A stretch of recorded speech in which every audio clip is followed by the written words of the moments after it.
மகாபாரத சரித்திரம் ரொம்ப சுவாரஸ்யமானது. பிரம்மதேவர் வேதவியாசரை பணிக்கிறார் மகாபாரதத்தை எழுத சொல்லி. இப்ப வேதவியாசர் என்னால சொல்லிண்டே எழுத முடியாது, அது ரொம்ப கஷ்டமா இருக்குமே அப்படிங்கிறார். விநாயக பெருமான் எந்த ஒரு பிரதிபலனையும் எதிர்பார்க்காம நான் எழுதுறேன் அப்படின்னு வர்றார். ஆனா ஒரே ஒரு கண்டிஷன் அப்படிங்கிறார். என்னன்னு பார்த்தா, எம் எழுதுகோல் எழுதுகின்ற வேகத்தில் நீ பாடுவாயானால் நாம் எழுதுகிறோம் அப்படிங்கிறார். எல்லா இடத்துலயும் மாஸ்டர் தான் எழுதுற வாழ்க்கை கண்டிஷன் போடுவா, ஆனா இங்க எழுதுறவர் மாஸ்டருக்கே கண்டிஷன் போடுறார். கும்பொன்றை ஒடித்தெடுத்து குருகுலத்தார் கதை எழுதி தும்பிக்கையுடையவனே துந்தி வயிறுடையவனே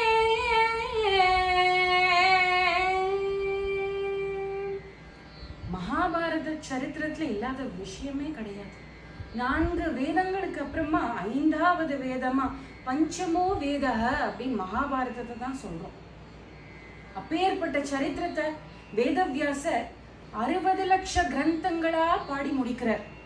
அதுல 30 லட்ச கிரந்தம் தேவலோகத்தில் நின்றன, 15 லட்ச கிரந்தம் யக்ஷலோகத்தில் நின்றன, 14 லட்ச கிரந்தம் அசுரலோகத்தில் நின்றன, 1 லட்சம் கிரந்தம் மட்டுமே பூலோகத்துல நின்றன.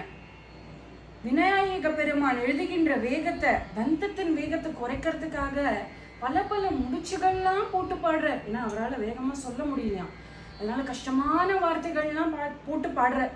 அப்பவாது அவரை வளைச்சு சுழிச்சு எழுதுறதுக்கு லேட் ஆகுமே அப்படிங்கிறதுக்காக. அதுதான் பாரத குட்டு அப்படின்னும். அது 8800 நம்பர்ஸ் இருக்கு. விநாயக பெருமான் உலக க்ஷேமத்துக்காக தன்னைத்தானே ஸ்கிரைபா மாத்திண்டு அவர் நினைச்சிருந்தா அவரே பாடிண்டு அவரே எழுதியிருக்க முடியும். ஆனா நன்மைக்கோசரம் அப்பேற்பட்ட சரித்திரத்தை நமக்கெல்லாம் எழுதி கொடுத்துருக்கிறார். நம்ம எல்லாருக்கும் தெரியும், நடராஜர் மாணிக்க வாசகருடைய பாட எழுதினர். அதே மாதிரி கிருஷ்ண பரமாத்மா கீத கோவிந்தம் ஒரு அடி ஜெயதேவருக்காக எழுதினார். அது போல இல்லாம அழுக்காம சலிக்காம 1 லட்ச ஸ்லோகங்கள் நமக்காகவே விநாயக பெருமான் எழுதி கொடுத்திருக்கிறார்.